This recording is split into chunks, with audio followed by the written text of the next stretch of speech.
Jadi guys, aku tuh sepenasaran itu sama yang namanya Ubiakon. Kita buka dulu. Basah ya. Deg-degan ya, karena ini lumayan lama datangnya. Jadi packagingnya tuh kayak ini guys. Karena dia tuh sekitar semingguan ya. Order ini nih sekitar semingguan baru datang. Aku takut busuk karena reviewnya tuh bagus, tapi ada yang beberapa yang katanya busuk karena lama di jalan. Tapi kayaknya alhamdulillah tidak ya guys.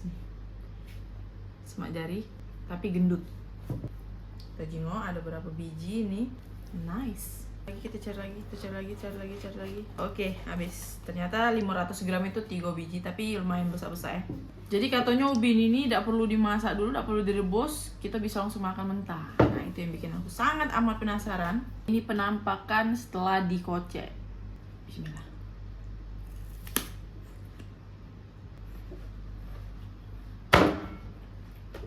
Asli, ini kayak bengkoang. Begitu kita makan, kita gigit, kunyah, banyu kali isinya. Enak itu. Berarti ngomong di TikTok itu yang mudiin, karena aku tuh penasaran gara-gara nyingok 1000 orang TikTok itu. Buat kalian yang penasaran dengan ubi ini, kamu bisa cari di TikTok. Tapi untuk ordernya itu 1 minggu minimal nunggunya. Jadi harus bersabar. Insya Allah amanah, tidak kata yang busuk. Coba kalau ada, Bek.